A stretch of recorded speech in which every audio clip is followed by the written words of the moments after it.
Well, so you're moving from point A to point B in your little circumscribed world. You've made everything invisible, and as long as that works, then your theory's good enough. It's accurate enough, it's true enough, you're in your little paradise.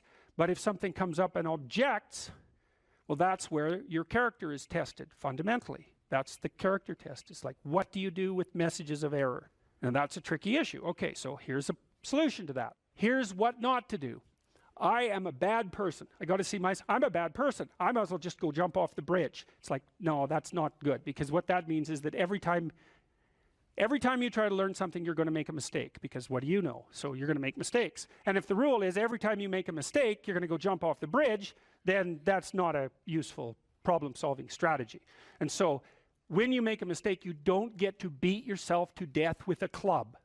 It's a bad strategy, and you'll have your internal tyrant in there who's perfectly happy about doing that. That's the, overactive superego that Freud talked about. Maybe it came to you via a parent who was too authoritarian, or a grandparent, or maybe it's just you because you're disagreeable and neurotic, and so you'll take or hyper-conscientious, you'll take yourself apart. Well, you've got a problem. Something has objected to you. Then the question is, well, what does that mean? Well, maybe you're not looking at the world right. Maybe your goals are wrong, maybe you're not acting properly. It's okay. So the question that arises when an obstacle emerges is, which part of this structure needs attention? And the first answer can't be all of it, which is why when you're arguing with someone in an intimate relationship and you're angry at them and you want to win, which is a big mistake, you want to win, you say, well, this is what you're like. Here's another 10 examples of how you've done that in the past, and I can enumerate more of them if you'd like. And so that's actually what you're like, and I've tried fixing you and it didn't work, and so it looks like you're going to be like that up into the future. And you're basically saying to them, well, you're a bad person, and the only thing they can do is either collapse or punch you. And punching you is actually better than collapsing. You know what I mean? It's such a counterproductive way of arguing. You don't leave the person any out. And so maybe, well, they're civilized, so it doesn't get physical. Well, maybe that's good and maybe it isn't, but then they end up either really not happy with you in a way that they will manifest the first possible opportunity they get, or they have to go off in the corner and cringe. It's like, great, you won. It's like now your partner's either hates you or is cringing. It's great. That's a real good victory, man. Rack up about 100 victories like that and you'll be in divorce court and spending $250,000 while being miserable about it. Yeah. So anyway, so something objects to you and you think, okay, well, I need to take myself apart, right? Because there's a piece that's broken somewhere, and then you might think, well, let's assume it's a little piece to begin with. That's the right mechanism. It's like, okay, you got a C-. That doesn't prove that you're stupid. Now, it implies that you might be stupid, but it doesn't, right, really, it does, and that's why you don't want to look at it. Maybe it implies that you're lazy, or implies that you're ignorant, or like it implies all sorts of terrible. Might imply that you're a bad person even. But you don't want to leap to that, and that's sort of the proclamation of innocence before guilt. Assume that you're the least amount of reprehensible and ignorant possible. And so then you look at the micro routines. It's okay, well, I got a C- in this course. Maybe I should study for that course 15 minutes more a day for the next 3 months. And then you ask yourself, do you think you could do that? No, I'm too useless. Okay, how about 15 minutes every second day? You think you could do that? You put it in your schedule, like 15 minutes every second day in the morning. And that's, well, you think, well, what's wrong with me? Well, I'm not very good at managing my study schedule. That's not quite down here at the behavioral level, but it's pretty close, because what you can take an action. You can open up your schedule and you can say, oh, I'll mark 15 minutes aside. Then you can practice doing that. It's pretty low level in the hierarchy. It means, well, you're still not a horrible person. You just got to polish up your work ethic. And so what you want to do is you want to, it's like the old adage, you got to stand up for yourself, but you don't want to make unnecessary enemies. That's a really good thing to know. It's like, shut the hell up most of the time, but now and then you don't shut up because it's time to say something. You don't want to make unnecessary enemies, though. Well, you don't want to take yourself apart any more than is absolutely necessary. Start little, and you do that with people around you too. Like if you have a child, and the child does something that isn't right, then you think, okay, minimal necessary intervention. What can we do to decrease the probability that that's going to occur in the future? So that's a good thing to know with children. It's also a good thing to know with your partners. You're having an argument with them. It's like, okay, what the hell do you want? What's the minimum thing you can request from them that would satisfy you? And the evil part of your soul is going to be, I want them cringing in a corner. It's like, yeah, get that stuff under control, man. See if you can figure out what that person could offer you that would be minimal that you would accept. And then tell them that. It's like, here's the words I would like you to say in the apology I would like you to formulate, assuming that you think you did something wrong. We have to argue about that because maybe you didn't. But if you did, I want to specify it precisely and narrowly, and I want to give you an escape route. And you know, you might only be able to do it badly because you're still mad. So you apologize half-heartedly. It's like you get a pat on the head for that. Good. Next time it'll be 51%, not half-heartedly, right? So it's careful training. It's careful training of yourself and other people with the goal in mind, but also with the least amount of harshness possible. And then the other thing to do as well, and this is also true for you, and this is something I learned from studying the behaviorists, is like watch the people around you like a hawk. Whenever they do something that you think is good, you tell them. That's wisdom, man. You'll get so far with that you cannot bloody well believe it, because most people, you know, they're afraid of any number of things, but one of the things they're really afraid of is that now and then they'll creep out of their cynical shell and try to do something good. You know, it's like they're popping out this thing that's unbelievably vulnerable. They'll try to do something good and creep right back into their persona, and they'll look around, see if anyone noticed. And sometimes they'll get punished for it, and then, well, then they won't do it again, so don't do that. But then, now and then you think, hey, I saw you do this. That was actually pretty good. And they think, oh, wow, someone noticed. You know, it's like, wow. And then they'll think, yeah, I could do that again. And if you want to live with someone for a long period of time, I would say every time they do something that you would like them to do more of, number one, notice. Number two, tell them, right? Because I know you don't want to, because you really want to dominate them, and you don't want them thriving, because then they'd be competition to you, and you wouldn't be able to go complain to your mother about what a miserable partner you have, and you know how delightful that is. So you have to forego all that pleasure if you actually helped your person develop. So you got to get over all that. It's really annoying. So, you know, you've got this person pegged as, yeah, you're stuck with them, and, you know, maybe it's the best you can do, but you got one eye open.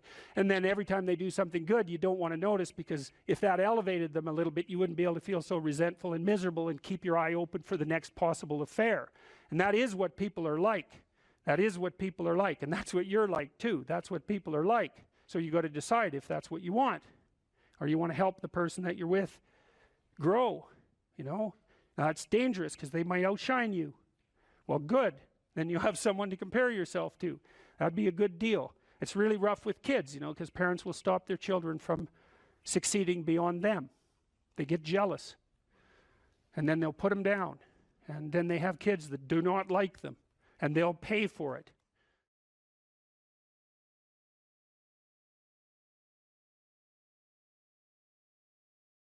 So imagine you have a goal in mind. You want to get to work in the morning. I used to ask my students a question like this, is like, what? Maybe they're going to write an essay. Why are you writing the essay? Why are you in class? Well, I'm in class because I need this class because it's part of my major. Well, why did you pick a major like that? Well, I'm interested in psychology. Well, why did you come to get a degree? Well, I think I need a degree to get a job. Well, why do you need a job? Well, I need a job to keep body and soul together, and maybe to be productive, and maybe to, you know, establish a name for myself. And why do you want to do that? Well, because, you know, it's part and parcel of living properly. And why do you want to live properly? And well, then, and how would you live if you lived properly? And at that point, people are usually unable to answer. You know, because you can just push people with questions about why until they run out of explanations.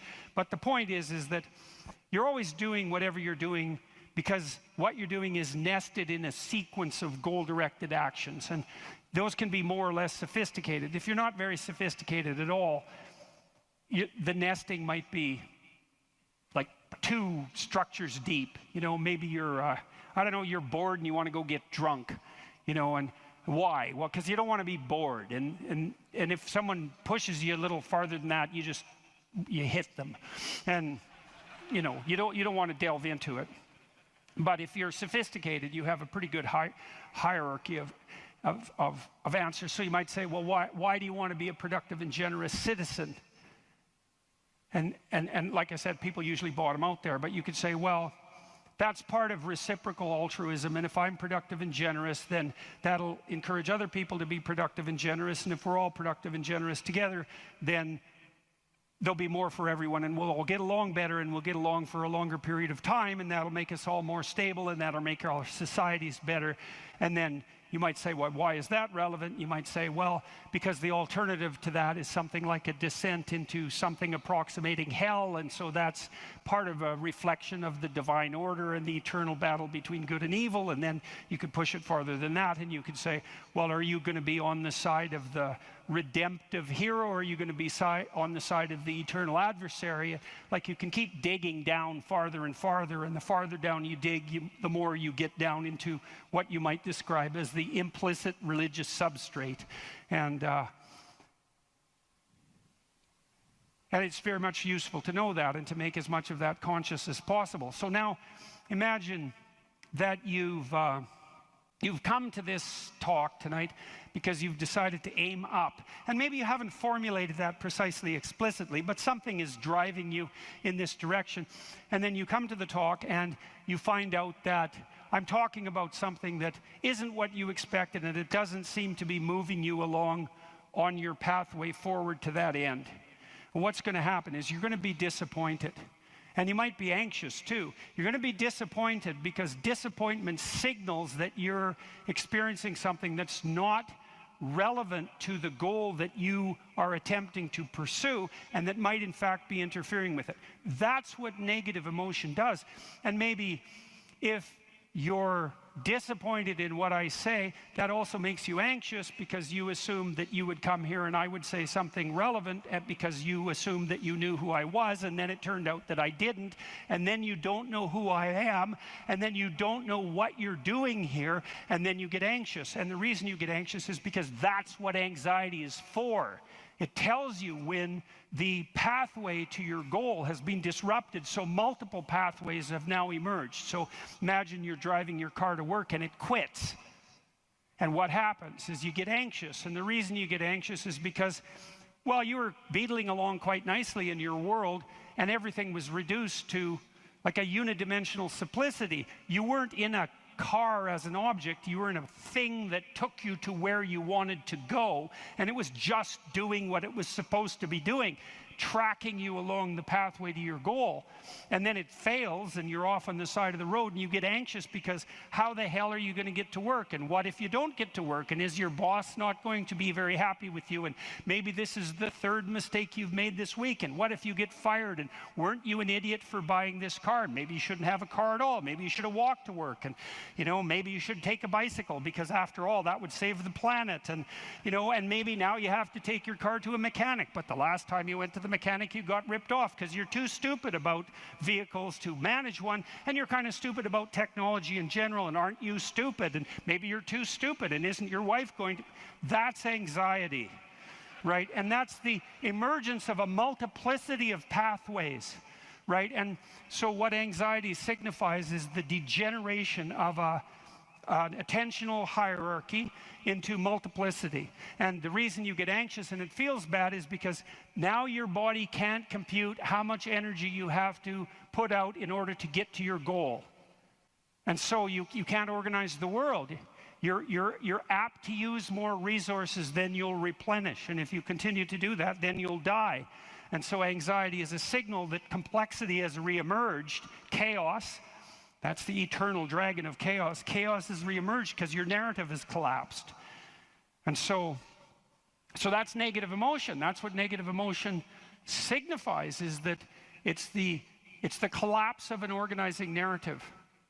And so that's very interesting to know. So you feel positive. If I walk on the stage and I know I'm supposed to go to the front of the stage, say, and the reason I want to do that is because I know I have to talk to you, and that's and I want to talk to you because I think it's valuable to talk to you, etc. That's nested in a hierarchy of value. And if I see a clear pathway to the front of the stage, then that actually produces positive emotion. And that positive emotion impels me forward, because positive emotion does impel you forward. That's what it's for. That's how positive emotion is linked to action. So if you're enthusiastic because you can see a pathway forward to a valued goal, and that enthusiasm manifests itself. This is true even neurochemically. It manifests itself as positive motivation to move forward. And not only that, if you're moving forward and it's working, your brain tracks the fact that it's working, and then that's linked to dopamine release, by the way, which is what cocaine releases. It's linked to dopamine release, and the other thing your brain is doing, even when you're just walking to where you want to go, if you're successfully walking there, your brain tracks what you're doing. There's circuits that are activated while you're doing it, and if what you're doing results in the result you desired, then the dopamine floods those little neurons that are active, and it makes them grow and flourish. And so as you practice something that's working, the circuit that is activated as you're practicing is bathed in dopamine, and that makes it stronger. And that feels good. It's growth. It's part of positive emotion. And so the positive emotion moves you forward, but also encourages you to develop a habit of that practice. And so one of the things I would bloody well say is, don't make a habit of pursuing things that aren't good for you, because you build that into you. That's what happens if you become addicted to something, you know. You build a little monster inside you that's grown, it's there, it's after one goal, despite everything else. Not a good outcome. So, now positive emotion also signals the fact that it's also an energy conservation observation. So, as I move forward towards my goal, with each step I take, it's going to take less energy to get to the goal. And so that means that positive emotion signifies,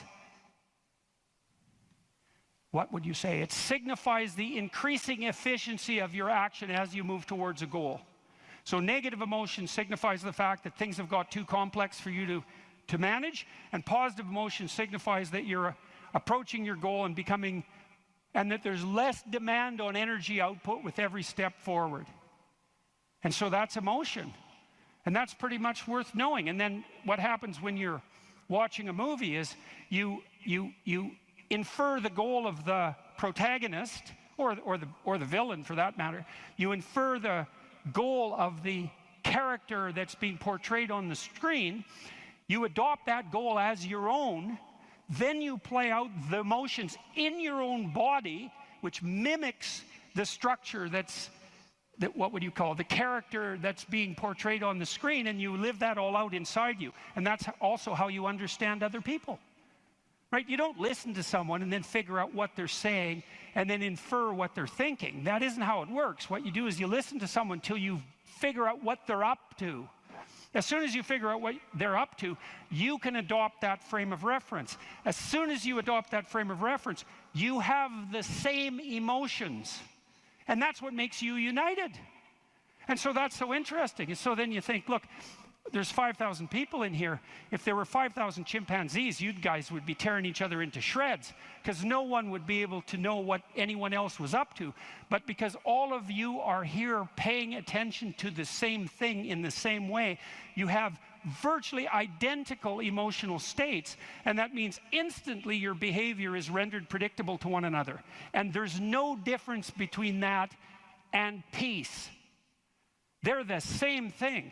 And so what that means is that one of the predicates of a civil, productive, and peaceful society is that everyone inhabits the same narrative.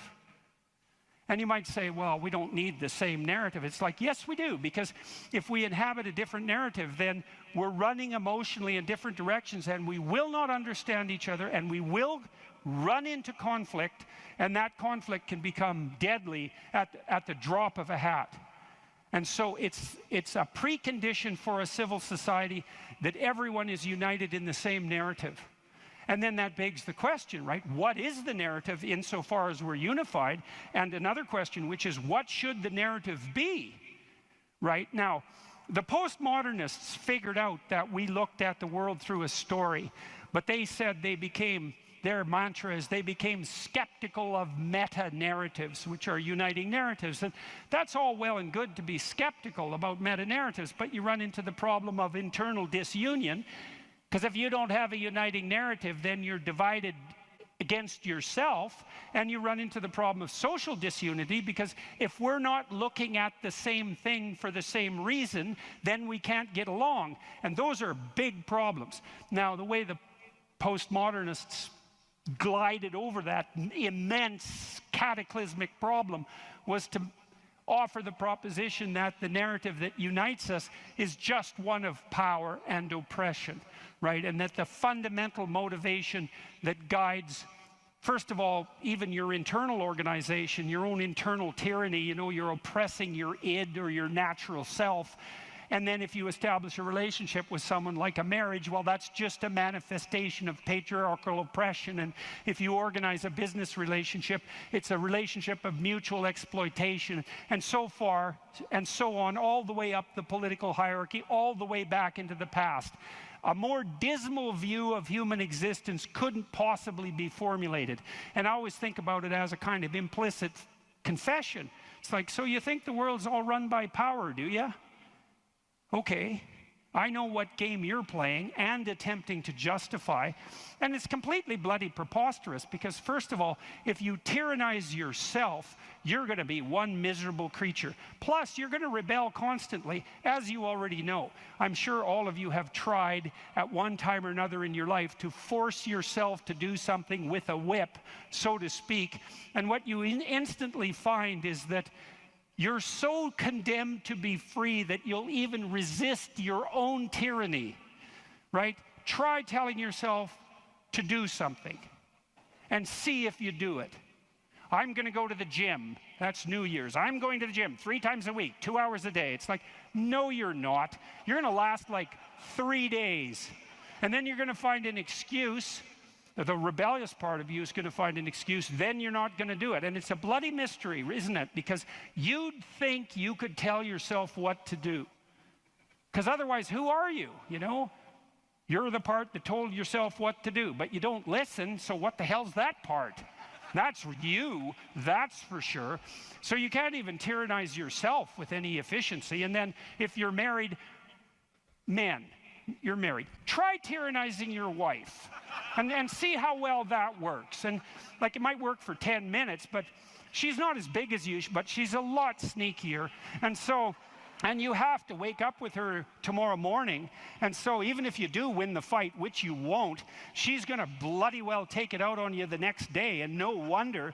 And so you're bound in that relationship by the necessity of continual iterative interactions, right? And they have to be moderately peaceful, or you're going to tear each other into shreds. And if it's constant conflict, you're both going to just exhaust yourself and die. So how the hell is that going to work? So it has to be at least mutually reinforcing. And maybe if you really got it together well, you could interact with each other in a way that improved your interactions across time. And maybe you're wise enough so that if you were on that track, the way you would experience that in the moment would be as exactly the kind of relationship you'd want to have with someone. And that would be something like the spirit of play and romantic love. And that would be the manifestation of an instinct that orients you across time properly in a relationship in the moment. And that's such a wonderful thing to know, right? That instinct for play and romantic love might be the voice of the wisest instinct you have, the deepest orientation to meaning that you have. You know, because there's nothing more delightful in a marriage or in a family, if you have children, than to be able to engage in something like voluntary play. And you know, if you could have the world set up the way you would want it to, if you had any sense, wouldn't it be something if mostly what you did was something akin to play? And that's equivalent. Christ in the Gospel says, know that unless you become like a little child, you'll never enter the kingdom of heaven. And what does that mean? It means to rediscover that intense immersion in life and that capacity for play that characterized us all as children that we can't maintain because we have to mature, but that we could rediscover as adults if we were sufficiently wise and careful. And so, and then, you know, if you have friends, it's like, well, you tyrannize your friends? well, then you don't have friends. You're just a bully with henchmen. And as soon as you stumble, they're going to stab you in the back because you surrounded yourself with craven psychopaths. They're just going to wait for the moment to take you out. That's not a friendship, obviously. And if you're running a business, and those of you who've run businesses who have a clue know this is true, it's like, what happens if you rip off your customers? Well, you can get away with it once or twice, but word gets around in no time flat, and then you're just done and bitter and resentful because your idiot machinations didn't work. But if you engage in fair trade and you're reliable and you deliver what you promised and you're half decently good to your employees and the people that you work for, then they're going to be pleased with you, and they're going to come back and they're going to talk to their friends about how well you did, and you're going to flourish. And none of that's arbitrary. You know, that's all guided by the manifestation of a certain form of attentional priority, right? You go to your customer's house, maybe you're a plumber, and the first thing you do is you listen to their damn problem. And so at least you have enough sense to engage in dialogos, right? You actually want to hear what the problem is, and then you actually want to solve it. And if you do that with some diligence, they're going to be pleased with you because they don't want sewage all over the rug. And so your interests are aligned, and if you offer what you promise, then you're going to evoke positive emotion in them and quell their anxiety, and that's exactly the service that you're offering. And so that means you're acting out the proper story. You're productive and generous and honest, and there's nothing arbitrary about that as a ethos that unites you internally and that also makes it possible for you to exist in a peaceful and productive society.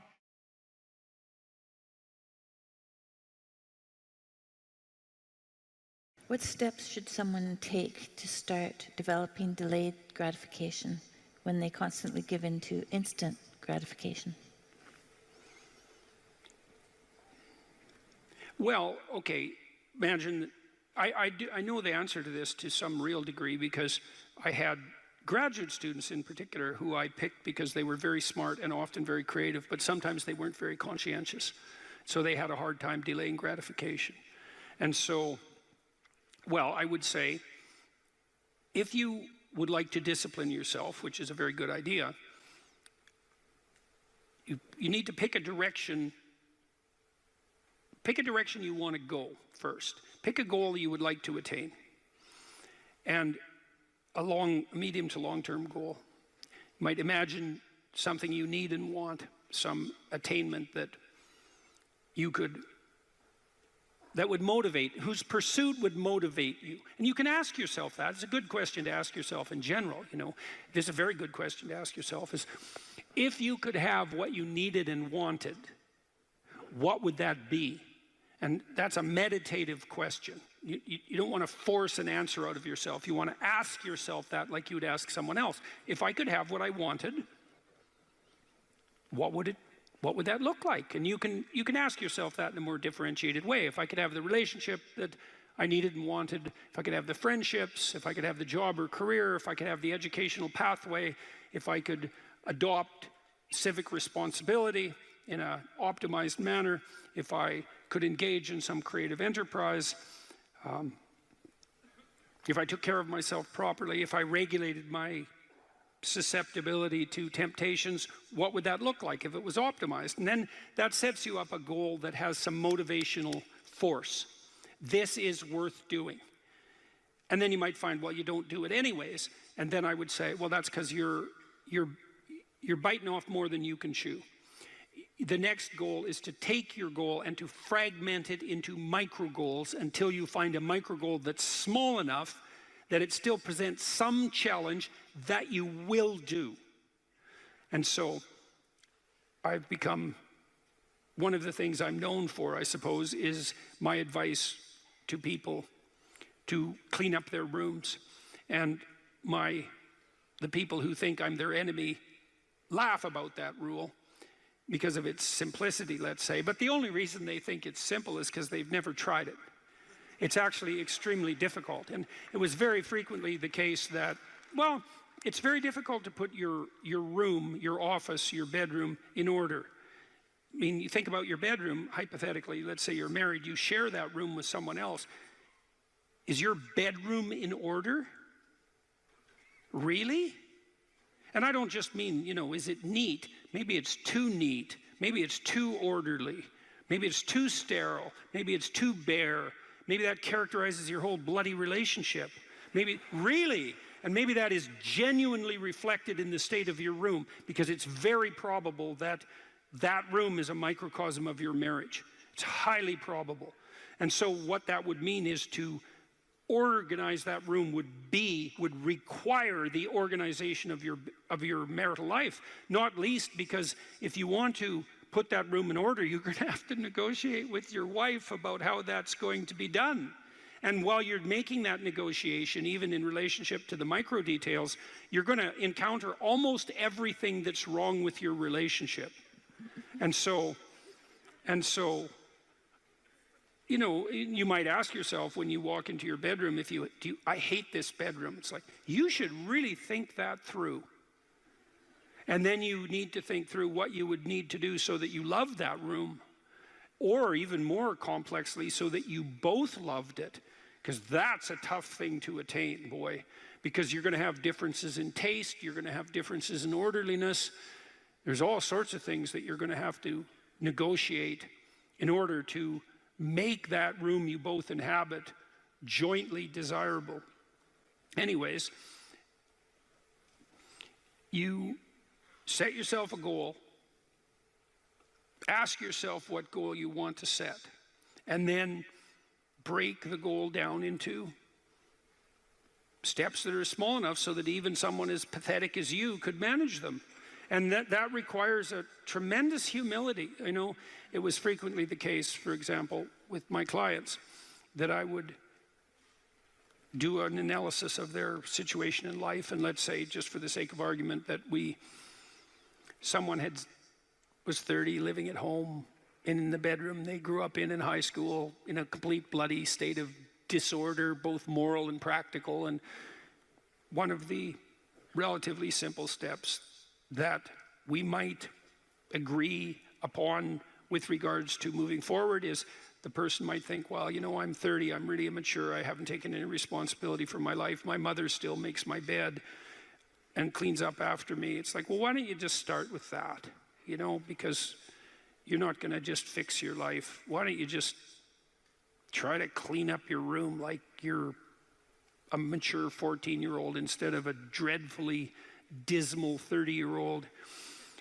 And so, first of all, it's really hard for someone, even if they're desperate, to admit that that's necessary, right? Because it's so bloody humiliating. I mean, really, I'm so damn useless that my basic goal is going to be to clean up my bedroom. It's like, well, looks like it.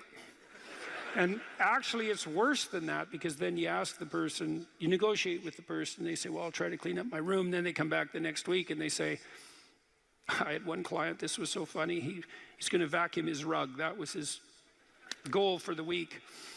He just had a child out of wedlock, and he was afraid that he was going to be a very bad father, which was a very realistic fear. And so he wanted to put himself together, you know, and so that's why he came to see me. And he lived in this squalor, and one thing we decided to do was that he could vacuum the rug, which he hadn't done for like 12 years because his mother would do it.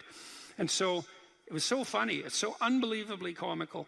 He went and got the vacuum, a stand-up vacuum, an upright vacuum, and he brought it into his room, but he didn't bring it all the way in. He put it in the doorway, leaning like this across the doorway. And then instead of vacuuming his room, he stepped over that bloody vacuum cleaner for a whole week and then came and told me that he couldn't do it. It's like, it's not surprising to me at all, because you think, well, that's such a trivial thing. It's like, if it was such a trivial thing, he'd have a clean room. It's not trivial at all. That chaos in his immediate environment was deeply emblematic of the chaos of his life. They were the same thing. And so for him to even begin the process of bringing order to chaos, which is a divine process, by the way, and the highest moral requirement, he had to be willing to face the catastrophe, the chaotic catastrophe of his life. And he hadn't done that for like 30 years. Why was he going to start that week? Just because he said he was going to? It's like, good luck. So what you do as a therapist in that situation is you just make the task smaller. until you find a task so small, but still moving forward, that the person will do. So I might have said, I don't remember the particulars of the situation, I might have said, well, do you think you can get that vacuum cleaner, do you think you could move it out of the doorway into your room? That's all you have to do this week. Do you think you can do that? And I'd say that and offer that without being contemptuous. Like, you have to be very careful about such things. And I know that this is more complicated than it looks. And I also know that the first step taken towards the domination of chaos and its transformation into order is a cardinal and difficult step. And so you can make it small, and that's fine, it'll still work. So I might say, well, just move the vacuum cleaner inside your room. And then I would also say to someone in that situation, don't do more than that. If the agreement that you've made with me and with yourself is that that's enough, abide by the contract that you've written with yourself and allow yourself to be grateful for the fact that you had the courage to take even a single step forward. And don't push your bloody luck, because maybe you'll have a brief fit and vacuum the whole rug, and then you'll be so annoyed at how you've destabilized your entire life that you'll redouble your attempts to make a mess, and the place will be more like hell than ever for 2 months. It's very probable that that sort of thing will occur if you break the contract you've set with yourself. The upside of this is, because you think, oh my God, that's so dismal, I have to start that low. It's like, yeah, probably, especially if it's a real difficult thing you're trying to sort out. You have to start as low as you are useless, and that's low. So, but the upside is that progress accelerates. It's not linear, and so if you take once you take the first step, the probability that you'll take a slightly larger second step increases, and that increases non-linearly. And so once you get the ball rolling, so to speak, once you start pushing the rock uphill, you can do it faster and faster. And so even if you have to start in a very humiliating manner, that doesn't mean that's where you'll end. One of the things that Tammy and I learned to do, and this was a consequence of me being trained as a behavior therapist, is, you know, we'll just take an example that maybe I was trying to learn how to compliment her when she dressed nicely. And maybe the fact that I wasn't good at that was manifest in the fact that she'd put some effort into her dress, and then I wouldn't respond in the appropriate manner, and that would dishearten her. And I don't particularly remember that exactly happening, but it'll be a perfectly reasonable example. And so then she would be displeased. And then the question would be, well, is she displeased because I'm too stupid to offer a proper compliment? Or is she displeased because she's so needy and lacking confidence that she needs a compliment that would go beyond the ordinary? And the answer is, what the hell do we know? Could be one or the other or both. And so what's a possible solution to that? And one possible solution would be, okay, if you do put some effort into your appearance, or I do, we could reverse the situation, but if you put some effort into your appearance, and you would like to hear from me exactly the words that would give you, that would reward you for doing that and provide you with the confidence to attempt it again in the future, what would those words be? You look good without a beard, dear. Thank you. You're welcome. Yeah. Very funny. Very funny. And so, and then you can say, well, if you tell me those words, I will repeat them back to you.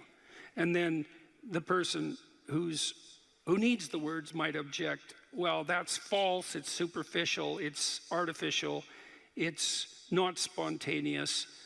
And if you really loved me, I wouldn't have to tell you what to say.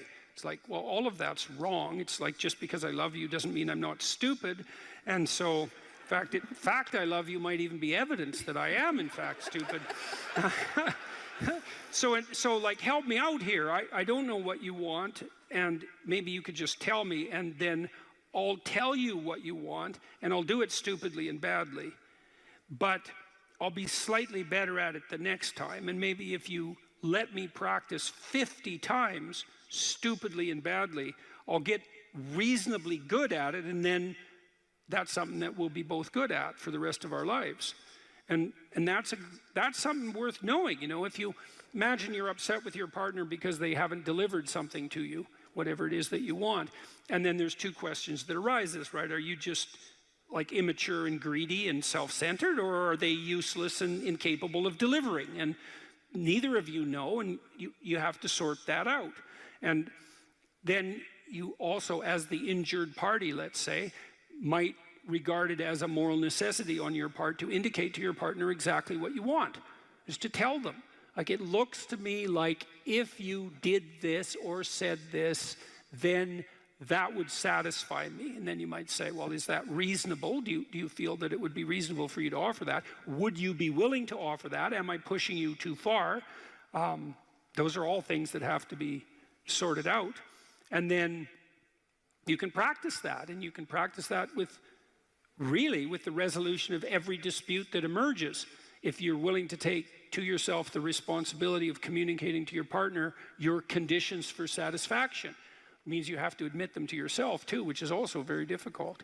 And then you can help your partner take stupid incremental steps forward, you know, in the direction that you'd like to see expand, and then you can get better at that. And it's unbelievably useful. You can get better at how you have dinner together, or breakfast or lunch. Those things repeat every day, so they're very important. You can get better at how you greet each other when you come home.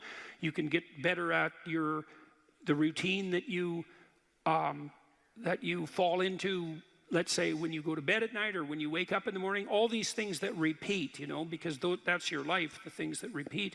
You can conceptualize how you might like them to be ordered if they were undertaken in an optimal manner, and you can start incrementally moving forward to that. And you can do that by communicating what you need and want, and by carefully rewarding your partner for taking the appropriate incremental steps forward. And so if you're trying to discipline yourself, you make a goal, you break it down into micro goals, and you implement the micro goals and reward yourself for doing so. And if you do that reliably and you make that a practice, that you'll become more disciplined across time, and you'll move towards the fulfillment of your goals. And that's practically how that's the practical guide for success on that front.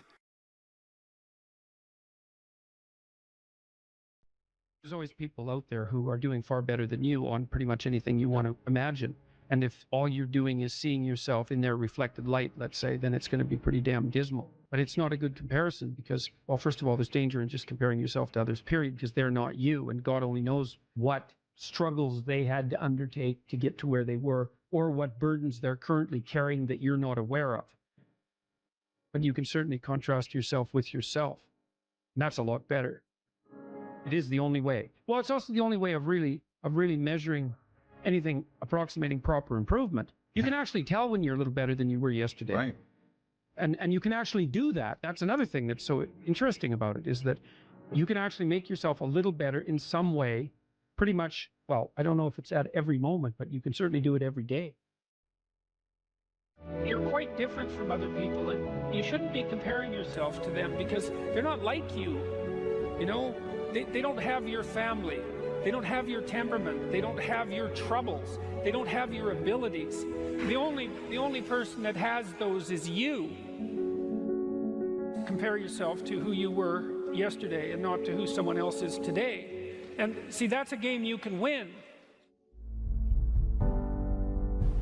Be careful who you share good news with, because you want to share good news with people who are going to be genuinely happy for you, and that's one way that you can identify those people who are totally on your side. Be careful who you share bad news with, because that's equally tricky. You know, you want someone who will listen to you when you're having trouble and allow you your grief, especially if it's a consequence of something tragic, and who won't try to one-up you, you know, because often when you're talking to people, they'll be thinking about what they have to say that's worse, and that's not helpful if you need a listening ear. Make one room in your house as beautiful as possible. I talked a lot already about the necessity of cleaning your room, which is, you know, in some sense a foolish piece of advice because it seems so obvious, but it's not obvious at all. And you'll find if you try it, especially if you're in a household that's not very functional, that you'll encounter obstacles that you couldn't imagine existed while you're trying to put your life in order. And you can take your surroundings beyond order and move towards beauty, and that's unbelievably useful. One of the things that I've been there's lots of different ways to interpret the world, and you can maybe even make a case that there's an endless number of ways to interpret the world. And the problem with that is that it kind of disorients you in terms of what you should be doing. But just because there's a very large number of ways to interpret the world doesn't mean there's a very large number of productive, meaningful, and sustainable ways to interpret the world.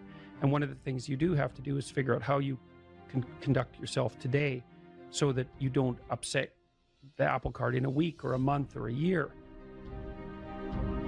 And so, what you do in some sense psychologically is you admit to yourself that your current frame of reference is faulty. Mm-hmm. And then you start opening the door to a different kind of thinking, which is more creative thinking. It's more lateral thinking. Saying, well, I'm wrong, but that's not necessarily a problem because I could be right if I thought some other way. Well, that's great. Often it works. Yeah. And there's almost no end to the utility of trying to figure out which ways that you're wrong. Yeah. Because there's lots of them. And every time you discover one, then you don't have to be quite so wrong anymore. That's a really good deal. Yeah.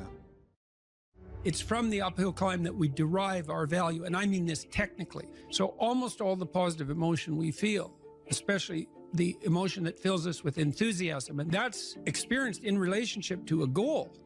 And so in some sense, you want a goal that you can never attain. So you can always move closer to the goal that recedes as you move towards it. You think, well, that's frustrating. It's like Sisyphus pushing the rock uphill. But it's not, because as you pursue that goal, you put yourself together and your life does get better and richer and more abundant. And that's why the highest levels of virtue and goal are in some sense transcendent. You want them to be above everything you're doing so you can continually move towards something that's more sublime and better. That's what you are. You're here to live, not to sleep.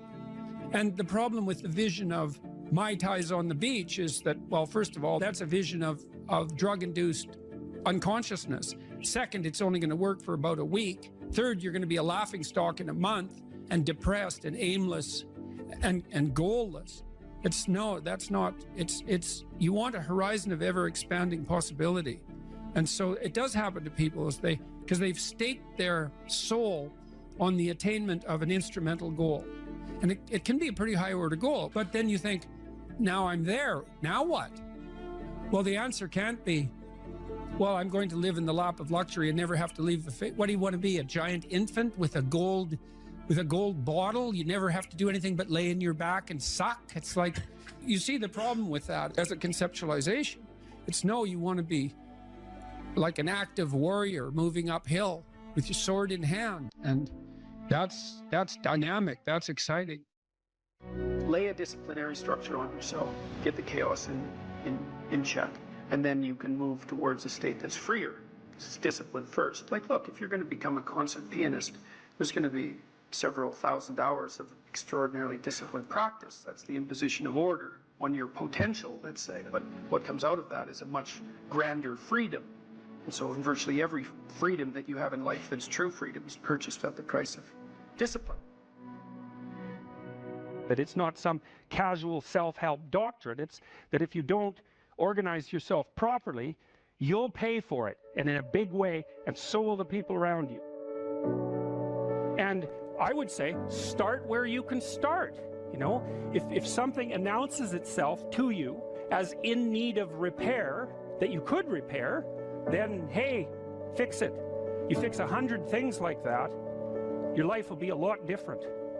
I often tell people too, fix the things you repeat every day, because people tend to think of those as trivial. You get up, you brush your teeth, you have your breakfast, you have your routines that you go through every day. Well, those probably constitute 50% of your life. And people think, well, they're mundane, I don't need to pay attention to them. It's like, no, that's exactly wrong. The things you do every day, those are the most important things you do, hands down. People are afraid of the truth because often if you reveal it, it causes conflict in the moment. Telling the truth is definitely an adventure. Seeking for sure, but also telling. Another way of going about it is to just say what you think and see what happens. That's an adventure, because you don't know what the outcome is going to be. So look, there's this old idea that it's necessary to have faith in the truth. And so here's a way of thinking about that. Someone asks you a question and you might think, well, here's the outcome I want, and so here's how I'm going to answer that question. So that's one way of approaching it. But another way of approaching it is, you ask me a question, I'm going to think about the answer, and I'm just going to tell you what I think. And it doesn't matter what the outcome is, because I'm willing to see what the outcome will be, predicated on the idea that there isn't a better outcome than the one that truth produces. Even if it's harsh and terrible in the short term, and sometimes it is, it's like there isn't a better way of doing it. Now, you might say, well, how do you know that? And the answer is, well, I don't know that. That's why it's an article of faith, because I believe, and I believe this deeply, the being that you produce as a consequence of telling the truth is good, by definition, even though it's harsh and often uncomfortable, because you get in trouble. One of the things that I've really learned recently, or learned to articulate better, is that there's a very tight relationship between aspiration and responsibility. The first question might be, do you need to aspire to something? And the answer is, well, yes, because you have to do something. If you just sit there, you'll die. You can't just sit there. You have to go act out in the world. Okay, so act towards what? Well, that's whatever your aspiration is. You have to have an aim. Okay, well, what should the aim be?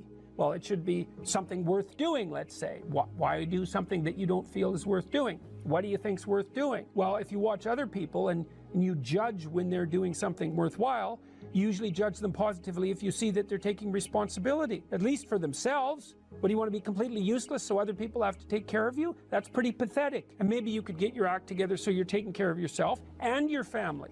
And maybe you could even do better than that and take care of yourself and your family and your community. Well, good for you. That's responsibility, and that's an aim.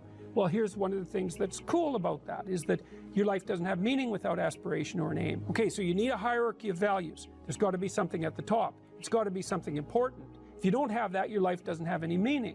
So if you criticize the hierarchy, or even the idea of hierarchy, you destroy the idea of aspiration, and then people have nothing. Well, that's not helpful. People are built for a struggle, and they're built for a weight, and you want to take on a heavy burden voluntarily. See if you can put yourself together. See what you can do out in the world while you're waiting to die. It's an all-in game. It better be worthwhile. The great people I know are brutally truthful to themselves and other people, and they have insanely adventurous lives. Get rid of everything you say that you only say to impress other people, and just see if you can say what you believe to be true. That's an adventure. That's the thing about the truth, you know? Well, you got to ask yourself, if you're not speaking the truth, who is it that's talking? If you're saying something that you do not believe to be true, it's not you talking. It's something else. It might be the part of you that wants to manipulate the other person into delivering what you think you want from them. Well, what is that spirit of manipulation that you've allowed to possess you? It's not you. Let's say you decide to live your whole life in that instrumental manner. You're going to craft your words like the student who says, well, I'm going to write what the professor wants to hear so I get the grade. It's like, well, you just turn yourself into that. Well, who is it that's doing that manipulating? It's not you, because those aren't your words. So even if you get the grade, it's not you that got the grade. It's the false you. It's the manipulative you. So you do that your whole life. You don't have your life. And then you think, well, God, that was a miserable life. I manipulated everybody. They were so damn stupid. They were sucked in by it. They're all contemptible. Everyone does it, you know, which they don't, by the way. And so that's a pathway to bitterness. Partly because if you're a manipulator and you use your language falsely, you don't live your own life. You live the life of whatever possesses you when you think it's you manipulating. And so you live the life of the spirit of manipulation. You know, maybe you're in California, see someone speeding down the road in a convertible Porsche, and you think, oh man, what a lucky bastard. And the truth of the matter is that he's thinking about wrapping his expensive sports car around the next cement pillar that he comes close to.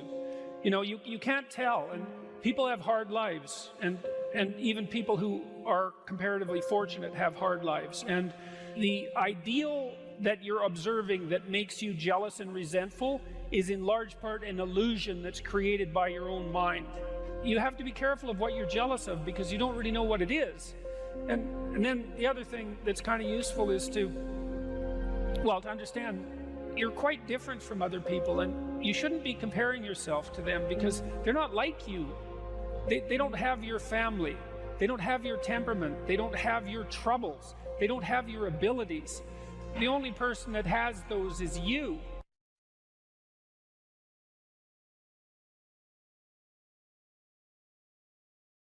It's with our fantasy that we first meet the unknown, right? Well, look, say you're going out with a new person. It's like, what do? You project a fantasy on them, and then you fall in love with the fantasy. And aren't you stupid? Because you're going to find out that the match between your damn fantasy and the actual person is tenuous at best.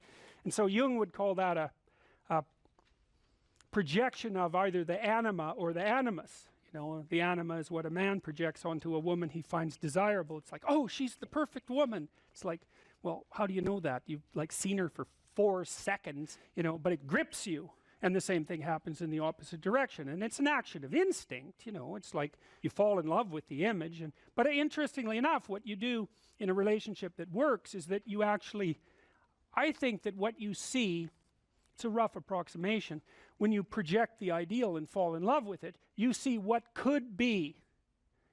It could be that, but it's going to take you a hell of a lot of work, because like you got no shortage of flaws and the other person has no shortage of flaws, and so you're bringing your flaws together, and that's going to produce a lot of friction, and you're going to have to engage in a lot of dialogue before you approach that level of perfection again. But maybe you can do it, and then you get to live happily ever after. Well, wouldn't that be nice? Well, so the unconscious meets the unknown, and it meets it with imagination and fantasy and dream and art. That's how you take, see, you don't just go from what you don't know to fully articulated knowledge in one bloody leap. You can't do that. You have to extend pseudopods of fantasy and imagination into the unknown. That's kind of what theorizing is like, right? Even scientifically, you know, you don't know something scientifically, you generate a theory. Well, it's an imaginative representation that your unconscious is helping you generate. And so you meet the unknown with fantasy. That's what the unconscious is for. From the psychoanalytic perspective, that's what dreams do. And you can see why. You dream about the future. You know, it's like, well, what's the future going to be like? Well, you have a little imaginative story going on, and it's like, you don't really create it. It's sort of, you watch it unfold. You know, maybe you can tweak it here and there, but it sort of comes to you from wherever the hell things like that come from. You know, the unconscious, that's the psychoanalytic answer. It's not really much of an answer, because it's more like a representation of a place that we don't understand. But that's where creativity comes from. And I mean, some people are really creative right down to the bloody core. So in my clinical practice, I often see people who are high in openness because they're attracted to me because they watch my lectures. And you have to kind of be high in openness to like my lectures. So because, well, you do, because they go everywhere, you know, and they're not necessarily very orderly. So anyways, lots of my clients are really high in openness, and they're funny people often, especially if they're smart, because sometimes they have the most nihilistic intelligence you can imagine. It's just self-critical and nihilistic and brutally brutal, man, and smart. And so they just criticize themselves out of existence. And so often I have to just try to get them to quit listening to their chattering self-critical rationality and go out and create something, you know, with their massive creativity. And as long as they're doing that, they're engaged in the world and happy as hell. But as soon as that self-critical rationality comes in and shuts down the creativity, they're just like walking corpses, you know. And it's because if you're really open, like you're a tree, and it has some trunks, and you know, your most prominent trait is the most lively trunk. And if you're a creative person and you're not engaging in a creative enterprise, you're like a tree that has had its vitality amputated. And so this is not trivial. This is deeply, deeply, deeply rooted in your biology. And those are people often who have like dream lives you just can't believe. I have one client, he has like 4 spectacular dreams a week, and most of the time we just spend discussing them. I mean, God. And I had another client who could be lucid in her dreams, which is more common among women. She could ask the damn characters what they represented, and they would tell her. It was like, okay, that was pretty weird. And like a lot of the things they told her were really helpful, and they were not things that she wanted to hear. She basically, one of them told her if she was going to live, she'd have to go visit a slaughterhouse. And the reason for that was because she was raised as a little princess and protected from horrible Mother Nature until she hit puberty, in which time she turned into an evil villain, because that's how the family worked. Perfect child, evil teenager, overnight. And then, well, that was hard on her, and she wasn't prepared because she thought the world was princess world, and, you know, she couldn't go through a butcher store without having a fit. And no wonder, you know, like, really, Jesus, you know, it's no wonder, but you do it. But she couldn't, so we used to go to butcher stores, and that would make her cry, and that she was a vegetarian, that would make her cry, and, you know, bemoan the cruelty of the world. And it's like, yeah, fair enough, man, those are bloody slabs of meat. It's like, I don't know why everyone isn't screaming when they walk through the butcher store, but you got to get used to it, man, because you can't live in the world otherwise. And so the dream character, who was a gypsy, told her that she had to go visit a slaughterhouse, which seemed rather impractical. And so I asked her if she could think of anything else to do, and she thought, well, why don't we go visit a funeral home and watch an embalming? And I thought, oh, good, that sounds like a fun way to spend a day.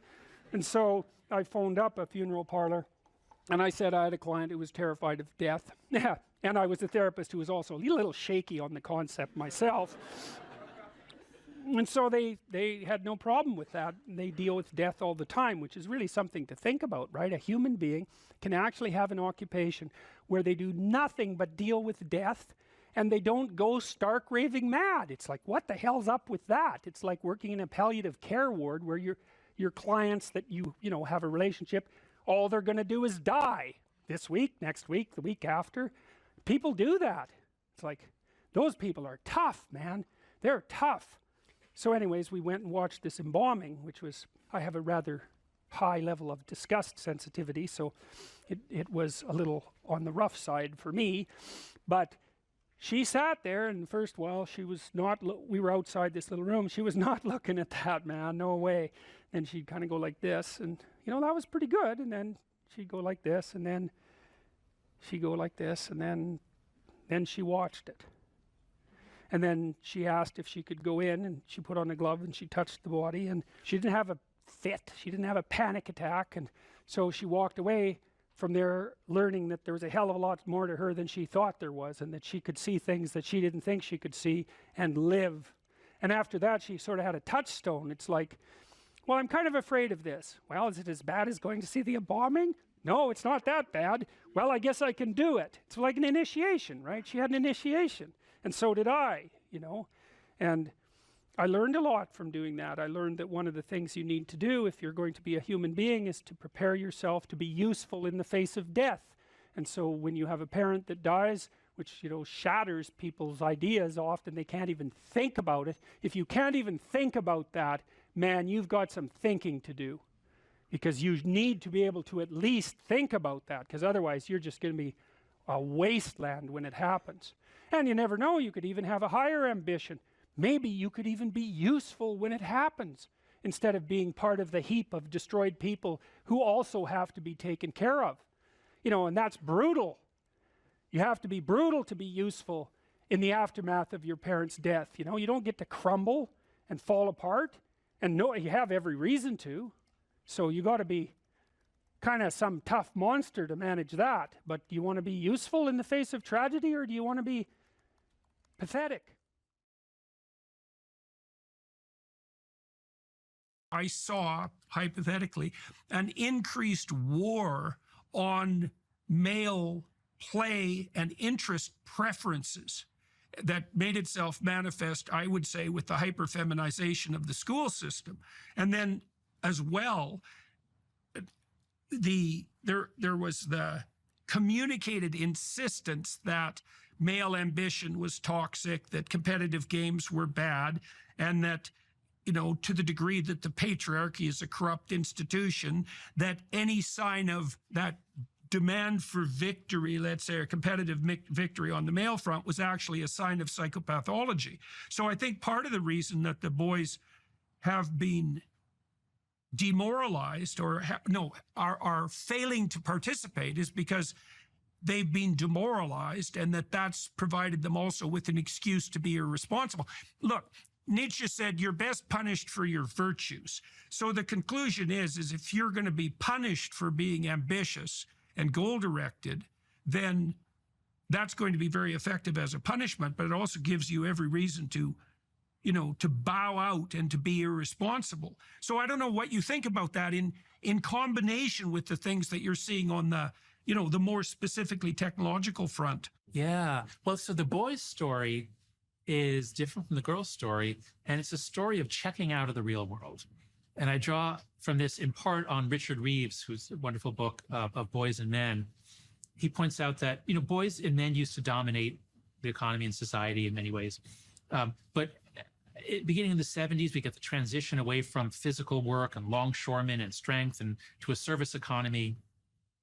And we get, and girls are rising, which is great. But as girls are rising, boys are not rising too. In some ways, they're falling. And by 1980, I think it is, half of college students were female. Now it's 60% are female. So boys have been kind of checking out of school, checking out of the workplace. The electronic world, the online world's gotten better and better, more and more attractive for boys. They're spending more time on video games. So it is a story of male achievement, male motives being kind of hijacked or turned towards trivial, pointless pursuits that don't add up to anything.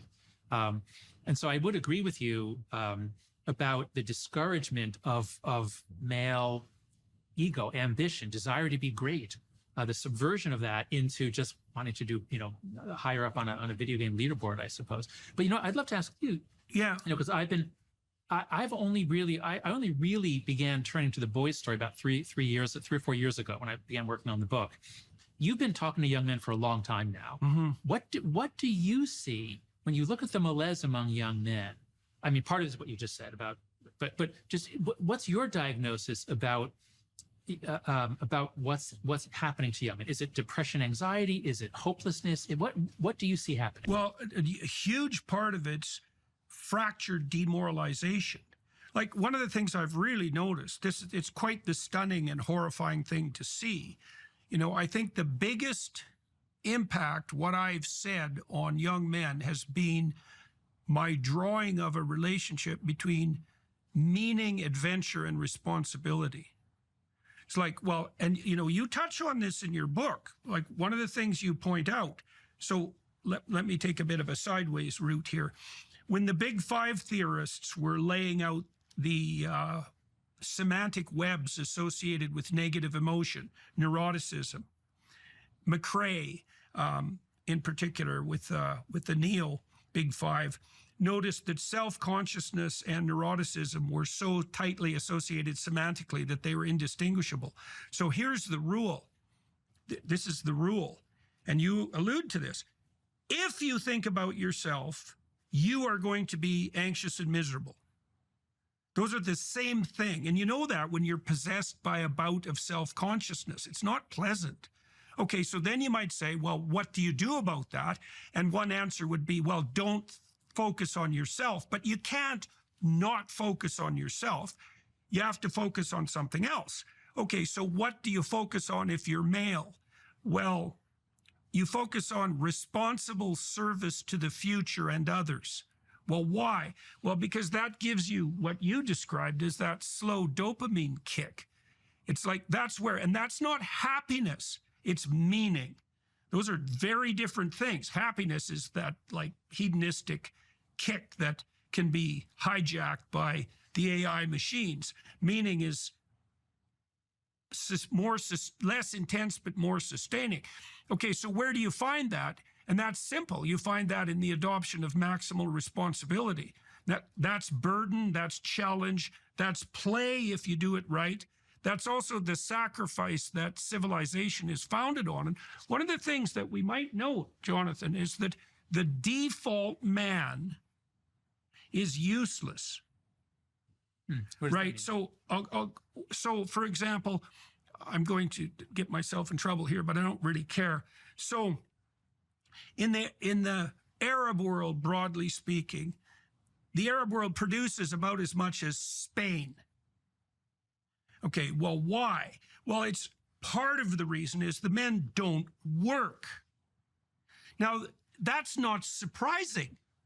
What's surprising is that any men ever work, because work is difficult and it requires sacrifice. And so the question is, and this is the anthropological question, the question of initiation, how do you socialize and civilize men? Because the default is going to be trivial hedonism. Of course it is, because it's easier. Of course it's going to be the default. The default's always what's simpler and more fragmented. Well, you tell them a story of heroic responsibility, and you draw, even more importantly, you draw a connection between responsibility and adventure. And so it's so interesting because so many men have reflected this back to me, and I literally mean thousands, because I've said, what you do is you look for the maximum burden, and you note that in service to that, you find meaning. And so you can do that with truth. You can do it with responsibility. And the young men will come up to me, and they do this daily, I would say, and say, 5 years ago, I decided I was going to start taking responsibility for myself and tell the truth. And like everything's changed in consequence, everything. And so what we're doing this bigotry of soft expectations with men. And one of the things I got right at the beginning was, see, the male attitude towards younger men isn't the feminine ethos of acceptance. So you could imagine the dynamic in a family is that this is a stereotype, but I'm going to go with it anyways. The mother says to the child, "You're lovely the way you are." And the father says, "I kind of like you, but you could be a lot more." And those are good. Those are really good together, because when the child goes out from the mother, he's encouraged, let's say, by the masculine, go out. And then when he's exhausted, or she's exhausted for that matter, she can come back to the mother and be accepted. And that's the standard pattern of, security seeking and then exploration. Now, what I've been doing with young men is saying to them, you could be a lot more than you are. And it's an insult in a way, because it means you're not good enough now, but it prioritizes the optimized future self. And that's actually hugely advantageous, and so I think what we're doing that's wrong with young men, well, and I think we're doing it to young women too in a more subtle manner, is not requiring or even demanding nearly enough. So they default to trivial hedonism, obviously. If you ask a disagreeable person what he wants, say, or she wants, they'll tell you right away. They know. It's like, this is what I want, and this is how I'm going to get it. But agreeable people, especially if they're really agreeable, are so agreeable that they often don't even know what they want, because they're so accustomed to living for other people and to finding out what other people want and to trying to make them comfortable and so forth, that it's harder for them to find a sense of their own desires as they move through life. And that's not, look, there's situations where that's advantageous, but it's certainly not advantageous if you're going to try to forge yourself a career. That just doesn't work at all. And so even though on average men and women aren't that much different in terms of their levels of agreeableness by the group, if you go out and you look at the extremes, they're very different. So all of the most agreeable people are women, and all of the most disagreeable people are men. And the thing is, the extremes are often what matter rather than what's in the middle. And so one of the ways that's reflected in society, by the way, is there's way more men in prison. And the best personality predictor of being imprisoned is to be low in agreeableness. It makes you callous. Now you might think, well, what's the opposite of compassion and politeness? And the answer to that is, I think it's best sort of conceptualized as a trading game. So let's say that we're going to play repeated trading games. And if you're very agreeable, then you're going to bargain harder on my behalf than you're going to bargain on your own behalf. Whereas if you're very disagreeable, you're going to do the reverse. You're going to think, I'm in this trading game for me, and you're going to take care of your own interests. Where an agreeable person is going to say, no, at best, at worst, this has to be 50-50, but I'd like to help you every way I can. One of the things you have to be careful of if you're agreeable is not to be exploited, because you'll line up to be exploited. And I think the reason for that is because You're wired to be exploited by infants. And so that just doesn't work so well in that actual world. And one of the things that happens very often in psychotherapy, you know, people come to psychotherapy for multiple reasons, but one of them is they often come because they're too agreeable. And so what they get is so-called assertiveness training, although it's not exactly assertiveness that's being trained. What it is the ability to learn how to negotiate on your own behalf. And one of the things I tell agreeable people, especially if they're conscientious, is say what you think. Tell the truth about what you think. There's going to be things you think that you think are nasty and harsh, and they probably are nasty and harsh, but they're also probably true. And you need to bring those up to the forefront and deliver the message. And it's not straightforward at all, because agreeable people do not like conflict. Not at all. They smooth the water. You know, and you can see why that is in accordance with the hypothesis that I've been putting forward. You don't want conflict around infants. It's too damn dangerous. You don't want fights to break out. You don't want anything to disturb the relative peace. You know, and if you're also more prone to being hurt physically and perhaps emotionally, you're also maybe loath to engage in the kind of high-intensity conflict that will solve problems in the short term, because it takes a lot of conflict to solve problems in the short term. And, you know, if that can spiral up to where it's dangerous, which it can if it gets uncontrolled, it might be safer in the short term to keep the waters smooth and to not delve into those situations where conflict emerges. The problem with that is it's not a very good medium to long-term strategy, right? Because lots of times there are things you have to talk about because they're not going to go away. And the advantage to having a well-socialized disagreeable person is that they really don't let much get in their way. So if you can get a kid who's disagreeable socialized, that person can be quite the creature, you know, because they're very forward-moving in their nature and very difficult to stop. But if you don't get them successfully domesticated, tamed, roughly speaking, by the time they're 4, their peers reject them. And that's a big problem, because your job as a parent is to make your child socially desirable by the age of 4. Like you want to burn that into your brain, because people don't know that. That's your job. And here's why. It's easy if you think about it carefully.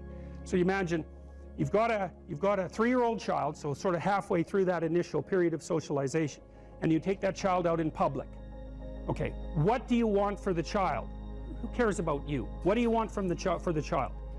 You want the child to be able to interact with other children and adults so that the children are welcoming and smile and want to play with him or her, and so the adults are happy to see the child and treat him or her properly.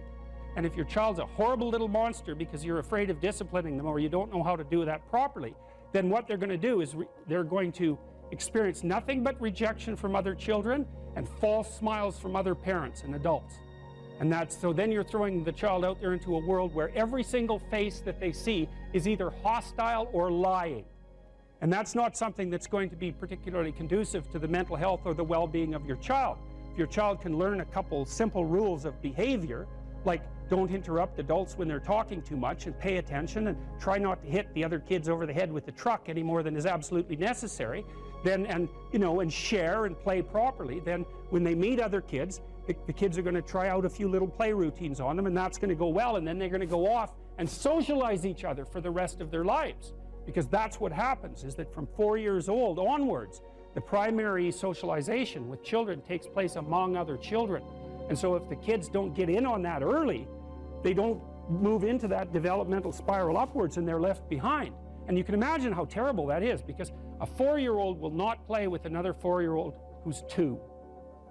But a 5-year-old certainly will not play with a 5-year-old who's 2, right? Because the gap is just starting to get unbelievably large.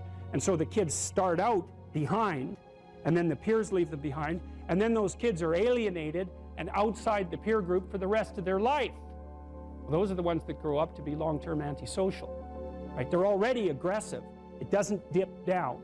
Now, what happens to normal boys, roughly speaking? Imagine the aggressive 2-year-old types. They get socialized, so their level of aggression goes down, and then they hit puberty and testosterone kicks in, and bang, levels of aggression go back up. And so that's why males are criminals between the ages roughly of 16 and about 25. So, and it matches the creativity curve, by the way. It's so cool. If you look at the spike of creativity among men, 16 to 25, and it starts to go down, criminality matches that absolutely perfectly. So that's quite cool. So, and so the testosterone levels raise the average level of aggression among men. It's more dominance than aggression, actually, and testosterone is by no means all bad. And then it starts to decrease at about age 25 or 26, which is usually when men stop staying up late at night, stop drinking as much, develop a full-time career, and take on the burdens and responsibilities and opportunities that are associated with a long-term partner and family. And so, well, so that's the development of what I would call predatory aggression, because I also think that the agreeableness distribution is probably something like predatory aggression versus maternal sympathy. It's something like that. So if you look at other mammals that are predators, because we're predators as well as prey animals, if you look at other animals like bears, the male bear has absolutely nothing to do with the raising of the infants. In fact, the female bears will keep the male the hell away because he's likely to kill the infants and maybe even to eat them. So there's no maternality at all in solitary male mammalian predators. It's really useful to investigate the viewpoints of people who have opposing views to yours, because they'll tell you things. Not only will they tell you things you don't know, they'll also tell you how to see the world in ways that you don't see it. And they'll also have skills that you don't have, that you could develop. So for example, if you're an introverted person, it's very useful to watch an extroverted person, because the extroverted person has ways of being in the social world that aren't natural to you, that you can use to improve your toolkit. And if you're disagreeable, one of the best things to do with disagreeable people, especially if that's alienating them from other people, for example, because it can, you know, people treat you like you're a selfish, arrogant son of a, maybe that's because you are. It's like, okay, so what do you do about that? One of the most promising treatments, let's say, for that is get the person to do something for someone else once a day, just as a practice, and learn how to do it. Maybe you can wake the circuit up, you know, if you think that it's lying dormant in you, which is probably right. You know, I think we have a very wide range of propensities within us. Some are switched on, genetic propensities. Some are switched on, but I think that if you put yourself in the right situation or walk yourself through the right exercises, you can switch some of these other things on as well. But it takes work and dedication and discipline. I would say, generally speaking, if you want to adapt yourself properly to life, you should find a niche in the environment that corresponds with your temperament. Right? You shouldn't work at cross purposes to your temperament because it's just too damn difficult. But having done that, then you should work on developing the skills and viewpoints that exist in the space opposite to your personality, because that's where you're fundamentally underdeveloped. And that way I think you can extend out your temperamental capability across a wider range. And to me, that's roughly equivalent as bringing a richer toolkit to each situation. You know, so if you're hyper extroverted, you should probably learn to shut up at parties now and then and listen just to see what's going on, to see if you can manage it, you know. And if you're introverted, well, then you should learn how to speak in public and to learn how to go to parties without hiding in the corner and saying nothing to anyone. You know, and if you're agreeable, then you need to learn how to be disagreeable so people can't push you around. And if you're disagreeable, you need to learn how to be agreeable so that you're not an evil son of a bitch. So, and the same thing applies even in the conscientious domain. It's like if you're too conscientious, you need to learn to relax and let go a little bit. And if you're unconscientious, it's time, like, get out the Google Calendar, man, and start scheduling your day, right? And beat yourself on the back of the head with a stick until you're disciplined enough so that you can actually stick to something for some length of time and not living in absolute squalor, which is something that would characterize someone who's very disorderly, for example, because they don't notice. It doesn't bother them, disorder. It's like, maybe they can see it, but it doesn't have any emotional valence, and so it doesn't have any motivational significance. You know, so the other thing you might want to think about too, if you're choosing a partner, is try not to choose someone who's too distant from you on the temperamental variables, because you're going to have a hard time bridging the gap. You know, it's hard for an introverted person and an extroverted person to coexist. And it's really hard for an orderly person and a disorderly person to coexist, because they will drive each other nuts. Why don't you pick up? Why are you so obsessed by it? That's the basic argument, you know. So it's useful to know about your temperament so that you can negotiate the space with your partner as well. And I don't think you should try to find someone who's exactly the same as you, because then you don't have the benefits of the alternative viewpoint. But you got to watch it, because you may hit irreconcilable differences of various sorts. And I've seen that most particularly among couples who are high and low in openness, that's a rough one. And also high and low in conscientiousness, that's another rough one, because they just cannot see how the other person sees the world at all. Carl Jung talked about this phenomenon he described as retrogressive restoration of the persona. It's a complicated idea, but basically what it means is that sometimes you take a leap forward and you learn some things, but you can't catalyze a new identity, so you try to go back and hide in your old identity. And that actually doesn't work, because, well, things have changed and you've learned something, and that isn't who you are anymore.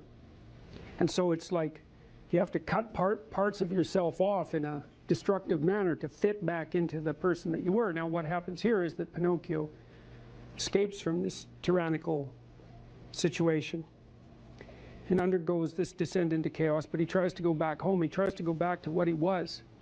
And he can't do that anymore. His father isn't at home anymore. And so when he goes home, he finds that there's no home there. Now, this happens to people sometimes, and it's often a shock to them. So they'll often stay under the thumb of their father. And you think, well, why would someone do that? Because it means they're subject to the tyrannical judgment of their father. They're always concerned about what their father would think, or whether their father approves of them, and so forth. And you think, well, that's got to be an unpleasant place to be. Why would you do that? Freud said, for example, that no one could be a man unless his father had died. And Jung said, yes, but that death can take place symbolically. Okay, so there's that part of the idea. And then another part of the idea is, one of the times in your life when you actually realize that you're an individual is when you'll go and ask your parents something and you'll realize they actually don't know any more about what you should do than you do. And that sucks. And that's partly why people are often willing to maintain a tyrant-slave relationship with their father. It's like, on the one hand, you have to be inferior in a relationship like that. You know, you've always got the judge watching you. But on the other hand, there's always someone who knows what to do. There's always someone standing between you and the unknown that you can go ask, what should I do? Well, at some point, you'll realize that the reason you can't ask that anymore is because they actually don't know any more than you do. And then that's a pain. Like that is a symbolic death.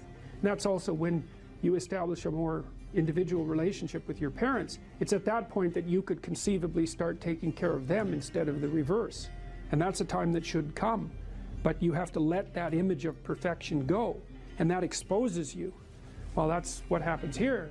You know, Pinocchio goes home and he wants things to be the way they were, and he wants to stay under the careful care of the benevolent father. But that's no longer possible. He's past that point, and that's why the father has disappeared. And so Geppetto has gone off to look for Pinocchio because he also needs his son, but in any case, the house is abandoned. And so then we see inside the house that everything's covered with cobwebs and everything's gone, and Pinocchio and the cricket sit on the steps and they're very concerned. First of all, they wonder where he went, so they're actually concerned that he's gone, but they also don't know what to do because there's just no going home. And so, you know, that's also the case that once you hit a certain point in your development, well, it's the same thing we already talked about. The answers that you're looking for are not going to be found in your parents' house. It's as simple as that. Now, you could artificially maintain your dependency, but, you know, if you do that for too long, things get pretty ugly.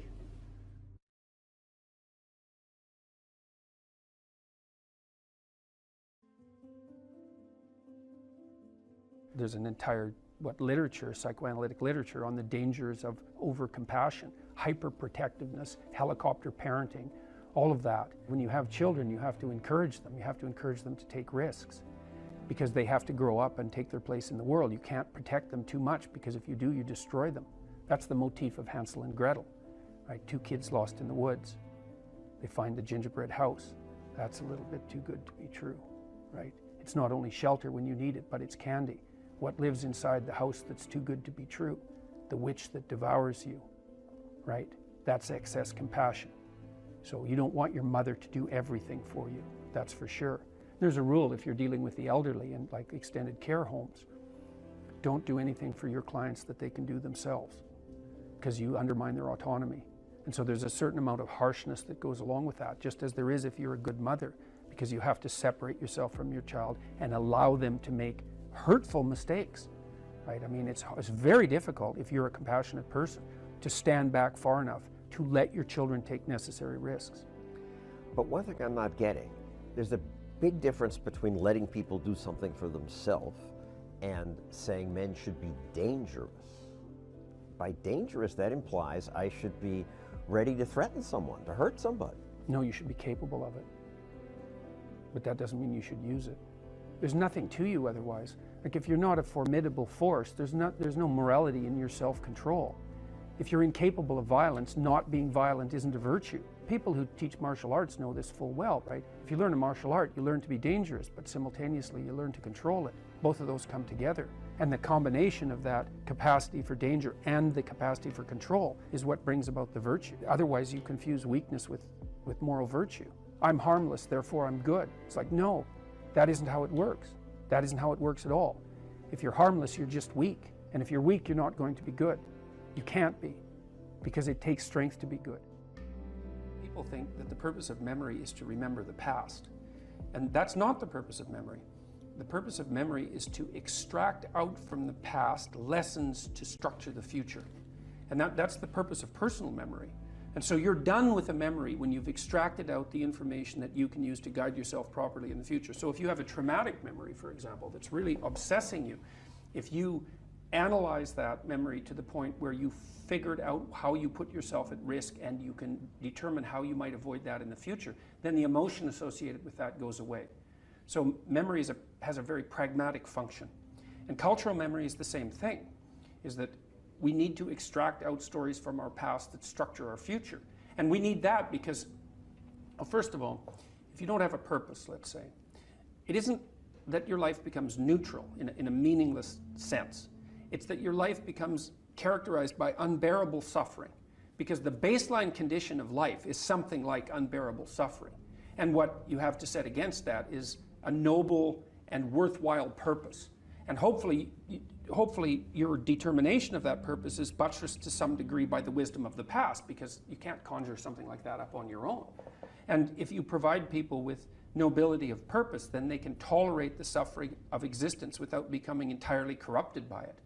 And cultures that don't do that, it isn't even so much that they die, it's that cultures that don't do that are dead. They're done. They don't have a story anymore. And they don't have a call to adventure. And then, well, then everyone suffers stupidly as a consequence. It's a very bad thing. So Churchill made the same observation that many of the great psychologists and philosophers made in the early part of the 20th century.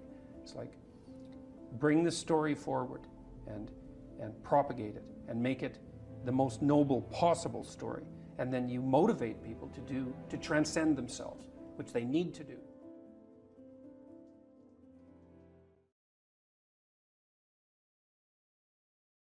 Can you get a job or a career? Can you educate yourself? Can you regulate the draw of temptation, drug and alcohol use in particular, sexual temptation as well? Oh, do you do anything that's remotely resembling civic responsibility? Are you a member of a political party? Do you go to church? I don't go to church because, their beliefs don't match mine. It's like, who the hell cares about your beliefs? You're like 16. You don't even have beliefs. And if you think it's like you're right and the Catholic Church is wrong, well, good luck with that attitude. And that isn't to say that the church, for example, or a political party doesn't need repair, because all institutions are always falling apart and corrupt. That's a story as old as time. That's the evil uncle. But good, you have something to do. Go fix it up. Definition of man. What am I, a biologist? But as it happens, I am a biologist, so I guess I don't have that excuse. Productive generosity is good. I once read a good description of Christian charity, and it was productivity plus generosity, which I really liked, because the hyper empathic types only concentrate on the generosity end of that. It's like, I'm generous, yeah, but like, do you have any money? No, I'm generous with other people's money. Yeah, well, you're missing half the equation there. And that's really the distinction between conscientiousness and agreeableness from a personality perspective. Those are two cardinal personality traits. And agreeableness, which is basically an empathy dimension, has no correlation whatsoever with success in enterprise, business, creative domains. In fact, among managers, agreeableness looks like it's slightly negatively correlated with success, because hyper-agreeable managers can't say no. They can't discipline their employees. They can't set limits, and they're susceptible to manipulation. So productive generosity is pretty good. There is more to it, obviously, more to being a man than productive generosity, but as a central notion, that's a good one. The productivity requires aim, orientation, responsibility, discipline, all of that willingness to work, that willingness to make sacrifices, which is the hallmark of maturity in the service of a higher goal. And that responsibility, that productive responsibility, should manifest itself in relationship to the individual. So you should be responsible to yourself and your future self, the community of selves that you are across time. And then you should be responsible for and productive for as many people as you can manage. And so that might be first your intimate partner, your wife, second your parents, your siblings, your children, maybe your children primarily, although there's a trade-off there with your wife. Then your local community, then your broader community. You want to take on all that responsibility if you can, in a sense that's both productive and generous. That gives you something to do, justify your miserable life to yourself and everyone else. And you need to do that. It orients you solidly in the world if you do that. And it gives you a dragon to fight, a real one. And that's where the gold is. So as everyone has known forever, and as we continue to remind ourselves, how should you arm yourself? Well, that's kind of what a humanities education teaches you to some degree. Arm yourself with words. Be precise in your language, right? Say what you mean. Read great men and great women. Make yourself literate. Get your tongue in order. Get it under your own control. Get rid of the ums and the likes and the you knows and the pauses. And get rid of everything you say that you only say to impress other people. And just see if you can say what you believe to be true. That's an adventure. That's the thing about the truth, If you aren't speaking the truth, well, you got to ask yourself, if you're not speaking the truth, who is it that's talking? If you're saying something that you do not believe to be true, it's not you talking. It's something else. It might be the part of you that wants to manipulate the other person into delivering what you think you want from them. Well, what is that spirit of manipulation that you've allowed to possess you? It's not you. Let's say you decide to live your whole life in that instrumental manner. You're going to craft your words like the student who says, well, I'm going to write what the professor wants to hear so I get the grade. It's like, well, you just turn yourself into that. Well, who is it that's doing that manipulating? It's not you, because those aren't your words. So even if you get the grade, it's not you that got the grade. It's the false you. It's the manipulative you. So you do that your whole life. You don't have your life. And then you think, well, God, that was a miserable life.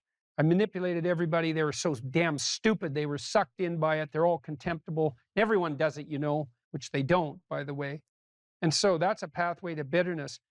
Partly because if you're a manipulator and you use your language falsely, you don't live your own life. You live the life of whatever possesses you when you think it's you manipulating. And so you live the life of the spirit of manipulation. And there's no difference between that in some fundamental sense and demonic possession. So if that's what you want, go right ahead. But what you miss is the adventure of your own life. Because if you say what you think, this is a really important thing to understand. You have no idea what will happen if all you do is say what you think. Because you have to let go of everything. Just to do that, you have to assume that there isn't anything better that can happen than what happens if you tell the truth, no matter what happens. Because you say, I'll tell the truth and I get in trouble. It's like, well, is that good or bad? Well, it's not so good when it's happening. When you get in trouble, that can be devastating. But in the medium term or the long term, in my situation, I've gotten in trouble plenty of times for things I've said, and many times I thought, you know, that was fatal, that was the end. I said something or it was misinterpreted, but often I said something that you know, I was going to get taken out, I was going to get canceled, and that was the end of my reputation. And every single time, and I hope partly because I didn't say things that I didn't think were true, every single time it switched around. And so eventually the cancellation attempt not only failed, but massively backfired. But man, living in that gap between when the pressure was on, let's say, and it turned around, that wasn't pleasant. But it's certainly adventurous because you don't know what's going to happen. And maybe that is the adventure of your life, right? Imagine that the world was constituted so that the true adventure of your life emerged as a consequence of truth in speech and action, because that would be reflective of the real you. So it would be you living. And then imagine that the adventure that would occur if you dwelled in the truth would be so overwhelming that it would justify all the suffering. And I think that's true. The great people I know are brutally truthful to themselves and other people. And they have insanely adventurous lives. And they also get more and more and more competent. I've talked to my daughter a lot about this. My daughter runs my companies. My daughter didn't know much about business when she started, and she was pretty sick too, and she didn't know a lot. And so it was easy for people who thought they knew a lot about business to pull the wool over her eyes. And but Michaela has the ability to ask stupid questions, and we've talked about that a lot. It's like, you only have to ask a stupid question once if you're alert. You ask a stupid question, and if you're in a crowd and you ask a stupid question, 80% of the people in the crowd have the same question. They're just too cowardly to ask. But you ask and then someone actually tells you, you never have to ask that question again. You're no longer stupid. But the young men really need to hear this more, I think, is that you should be a monster. You know, because everyone says, well, you should be harmless, virtuous. You shouldn't do anyone any harm. You should sheath your competitive instinct. You shouldn't try to win. You know, you don't want to be too aggressive. You don't want to be too assertive. You want to take a back seat and all of that. It's like, no. Wrong. You should be a monster, an absolute monster, and then you should learn how to control it. If you're harmless, you're not virtuous. You're just harmless. You're like a rabbit. A rabbit isn't virtuous. It just can't do anything except get eaten. It's not virtuous. If you're a monster and you don't act monstrously, then you're virtuous. But you also have to be a monster. Well, you see this all the time. Harry Potter's like that too. It's like he's flawed, he's hurt, he's got evil in him. He can talk to snakes, man. He breaks rules all the time. All the time. He's not obedient at all. But, you know, he has a good reason for breaking the rules. And if he couldn't break the rules, him and his little clique of rule-breaking, you know, troublemakers, if they didn't break the rules, they wouldn't attain the highest goal. So it's very peculiar, but it's a very, very, very, very common mythological notion. You know, the hero has to be a monster, but a controlled monster. Batman is like that, you know. I mean, it's everywhere. It's the story you always hear. Someone who is incapable of cruelty is a higher moral being than someone who is capable of cruelty. And I would say, and this follows Jung as well, that that's incorrect, and it's dangerously incorrect, because if you are not capable of cruelty, you are absolutely a victim to anyone who is. And so part of the reason that people go watch anti-heroes and villains is because there's a part of them crying out for the incorporation of the monster within them, which is what gives them strength of character and self-respect, because it's impossible to respect yourself until you grow teeth. And if you grow teeth, then you realize that you're somewhat dangerous, or maybe somewhat seriously dangerous, and then you might be more willing to demand that you treat yourself with respect and other people do the same thing. And so that doesn't mean that being cruel is better than not being cruel. What it means is that being able to be cruel and then not being cruel is better than not being able to be cruel. Because in the first case, you're nothing but weak and naive. And in the second case, you're dangerous, but you have it under control. And you know, a lot of martial arts concentrate on exactly that as part of their philosophy of training. It's like, we're not training you to fight. We're training you to be peaceful and awake and avoid fights.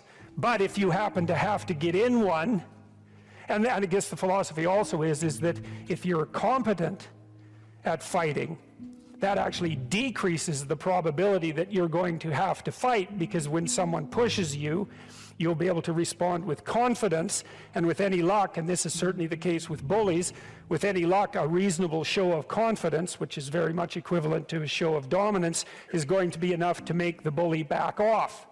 And so the strength that you develop in your monstrousness is actually the best guarantee of peace. And that's partly why Jung believed that it was necessary for people to integrate their shadow.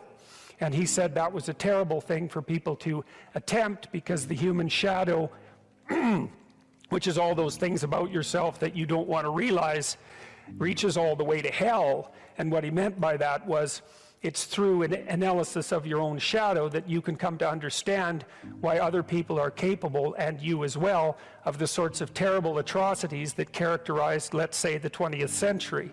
And without that understanding, there's no possibility of bringing it under control.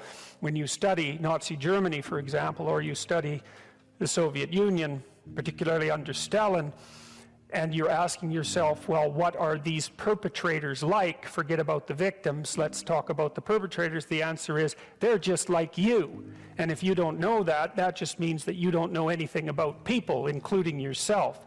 And then it also means that you have to discover why they're just like you. And believe me, that's no picnic.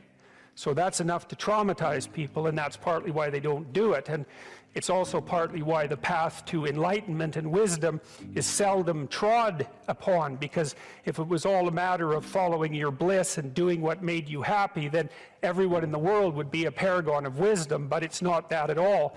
It's a matter of facing the thing you least want to face. If you're going to be a fighter, you have to want to win.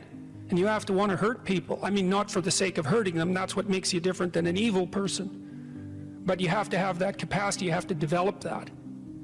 And, you know, that's the step on the way to enlightenment, weirdly enough, because that isn't what people think. People have been fed this diet of pablum, rights and impulsive freedom, for so long. There's just an absolute starvation for the other side of the story. There are no rights, technically speaking, without responsibilities. And all we've had for 60 years is a dialogue about rights. Well, that leaves a hole on the other side of the story. And it's a hole that's in people's hearts, essentially. Because responsibility, well, perhaps that's not more important than rights. Like I said, they're part and parcel of the same formula. But it's in responsibility that most people find the meaning that sustains them through life. It's not in happiness. It's not in impulsive pleasure. Those things blow away at the first ill wind. But to adopt the responsibility for your own well-being, and to try to put your family together, and to try to serve your community, and to try to seek for eternal truths and to live them, that's the sort of thing that can ground you in your life enough so that you can withstand the difficulty of life. And when you tell people that, especially when you include yourself in the audience, let's say, and you're not finger waving from above, then everyone knows that it's true. There's been this attempt to identify masculine competence and power, let's say, but mostly competence with tyranny, and that's very, very hard on young men. It's also hard on young women, for that matter, but it's very helpful for people to hear that they should make themselves competent and dangerous and take their proper place in the world, because it's the alternative to being weak. And weak is not good. The people who shoot up the high schools, they're weak. They're weak. And life is a very difficult process, and you're not prepared for it unless you have the capacity to be dangerous. That doesn't mean that you should be cruel. It doesn't mean any of that. There's a statement in the New Testament, the meek shall inherit the earth. But the meek isn't well translated. It means something more like, those who have swords and know how to use them but keep them sheathed will inherit the world. That's a way better way of thinking about it. You have to be powerful and formidable and then peaceful, in that order, right? And that's not the same as being naive and weak and harmless, which is what young men are being encouraged to be. It's like, that's a very bad idea. It's a very bad idea, because naive, weak, and harmless means that you can't withstand the tragedies of life. You can't bear any responsibility. You'll end up bitter. And when you get bitter, then you get dangerous. You don't treat adult men as if they're infants. You most want to find will be found where you least want to look. There's this old story that's from King Arthur, and King Arthur has these knights, right? They all sit around a round table, which means they're roughly equal. That's what the round table means. And they're off to find the Holy Grail, and the Holy Grail is the most valuable object. That's what it means. So they're off to find the most valuable thing, but they don't know what it is, and they don't know where it is. But they know that there's a most valuable thing, so in some sense it's akin to them orienting themselves by the star. And they don't know where to look, and so what they decide is, they have the castle, it's the middle of a forest, and so each knight decides to start looking for the Holy Grail by entering the forest at the point that looks darkest to him. And so what's the idea there? Well, imagine there are things that come easy to you, and that you're fond of pursuing, and that you're happy about pursuing. So you've found those and pursued them, and you've mastered them. So you know all that, but then there's another place that you don't want to go. And so you haven't gone there, and you haven't mastered it, and you're very small in comparison to it because you haven't mastered it, and so it has this monstrous aspect. If what you're doing isn't working, it's where you haven't gone that you need to go. And so I can give you another example of this. So let's say you're an agreeable person, and so you don't like conflict, and you won't stand up for yourself, and you regard anger and the proclivity to provoke and to engage in conflict as something that's positively terrible. It's not only that you're not good at it, it's actually that it's wrong. So that's where you have to go if you're going to learn how to stand up for yourself. And imagine that you're afraid. Maybe you have something like agoraphobia. And so there's a whole bunch of things that you're afraid of, and you don't want to go there. But if you want to put yourself together, then that's exactly where you have to go. And so it's frequently the case that what you want to find is to be found where you least want to find it. And that idea is echoed in the prominent stories of dragons and gold. It's exactly the same idea. The dragon is this terrible thing. It's this terrible predatory thing that lives forever and is very, very wise. And it lives underground, and it'll kill you. It'll burn you up in a second. But it hoards gold. And so you have to go there into the dragon's lair if you're going to get the gold. And that's a representation of people's paradoxical relationship with reality. It's like you have to go out there and confront it in order to incorporate what it has to offer to you. But the probability that that's going to be intensely dangerous and push you right to the limit, first of all, those are actually the same thing. If it didn't push you to the limit, you wouldn't gain anything valuable from it. So you don't get one without the other. You don't get the gold without the dragon. That's a very strange, very, very strange idea.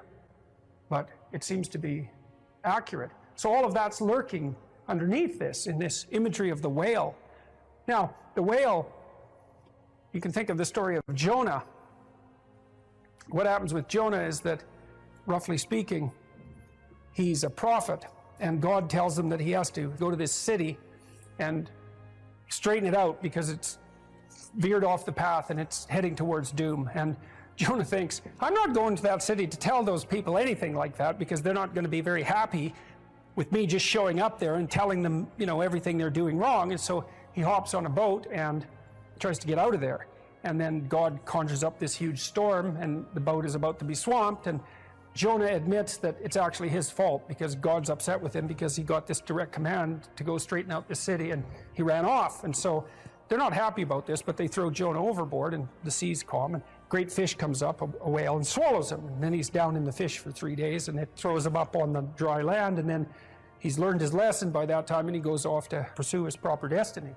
So that's echoed in this story as well, that if you don't follow the pathway that you're supposed to follow, the seas will become stormy for you, and something will come up and pull you down, and you'll be in a terrible place for some length of time till you learn your lesson. And if you're lucky, you'll get spit back up on shore, and then you can go do what you should do. Well, I mean, that's not a lesson that anybody needs to have interpreted. I think everybody understands that. Part of spiritual development is to recognize the satanic tendencies that characterize you, and to fully wrestle with them, and to integrate them. That's the thing. It's not so much to cast them away, it's to transmute them. You know, and you can see the difference between people who've done that and people who haven't, at least to some degree, because People who haven't integrated the shadow at all are naive.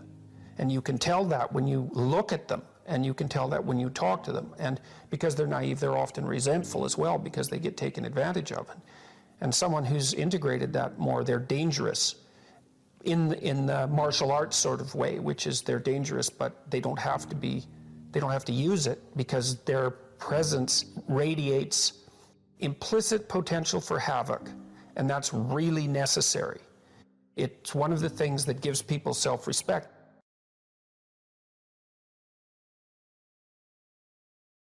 The hallmark of true sovereignty is the willingness of the elite, let's say the talented, the productive, the blessed, the gifted, to justify the unequal division of talent by serving to ameliorate the catastrophic suffering of the dispossessed.